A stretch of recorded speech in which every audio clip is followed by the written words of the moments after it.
tumeridhishwa na kasi ya utekelezaji wa mkandarasi kwa sababu kasi ya ujenzi inaendelea vizuri kama ambavyo ilikuwa inatarajiwa, ambapo ujenzi kwa sasa hivi unakadiriwa kuwa umefikia 79% katika loti zetu zote mbili.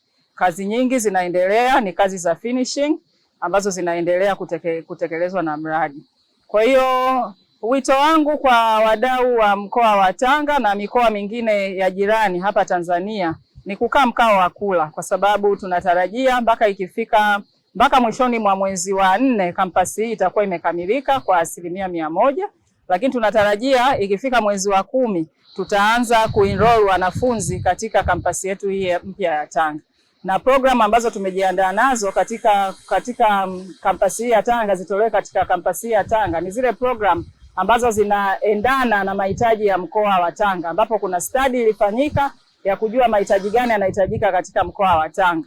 Kwa tukagundua kuwa mahitaji yanayohitajika hapa Tanga ni wazuri katika masuala ya kilimo, lakini Tanga pia wanajishughulisha na shughuli za bandari. Kwa tutawaletea program ambazo zinaendana na mahitaji ya mkoa wa Tanga lakini na mkoa wa jirani. Tunapenda kuishukuru serikali kupitia Mheshimiwa Rais Dr. Samia Suluhu Hassan kwa kuweza kukipatia chuo kikuu nafasi ya kuweza kushiriki katika mradi huu wa HIT na kuweza kutuendelezea miundombinu yetu hii yote katika kutimiza lengo zima la kukuza uchumi wa kati wa nchi ya Tanzania. Kazi zinazoendelea kwa sasa ni kazi za umaliziaji, maana finishing works. Kandarasi sehemu kubwa anafanya kazi za kumalizia ndani, kuweka tiles, kuweka terrazzo floor, kufunga madirisha, milango na kuanza kazi ya upakaji rangi. Kimsingi mradi huu umekuwa na manufaa sana kwa mkoa wa Tanga, kwa maana kwamba utanufaisha pia wakazi wanaozunguka eneo hili. Kwa sababu wakati wa uandaji wa mradi huu tulizingatia pia uwepo wa dispensary ya kituo cha afya, ambacho kituo cha afya kitahudumia jumuiya ya Chuo Mzumbe kwenye kampasi hii, lakini pia itahudumia raia wanaozunguka eneo hili. Vijiji kadhaa kama vile Gombero, Mjesani, pamoja na hata kutoka barabara kuu ambayo inaelekea Tanga mjini. Nimepata fursa kubwa ya kutembelea kampasi hii mpya ya Tanga na ujenzi kwa kweli unaridhisha. Ninazidi kuunga mkono sana juhudi za Chuo Kikuu cha Mzumbe kuweza kushughulika na huu mradi, kwani ndio chuo kikuu cha kwanza cha serikali katika mkoa wa Tanga.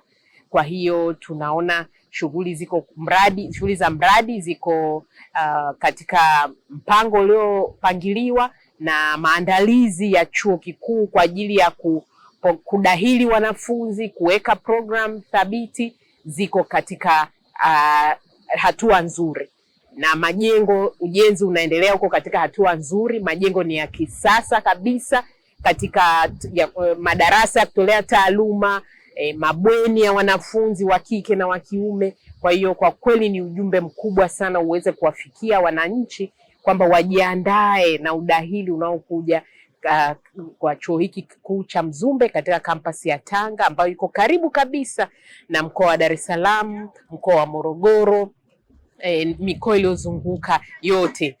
Kikubwa katika mradi huu tunaweza kushukuru serikali yetu ya Mama Samia, Wizara ya Elimu, Sayansi na Teknolojia, Benki ya Dunia kwa juhudi zote walizoziweka hapa. Sisi kama wajumbe tumeona maoni yetu, tumewapa management ya chuo na wahusika wa management ya mkandarasi waweze kufanyia kazi ili kuboresha changamoto ambazo tumeziona hapa leo.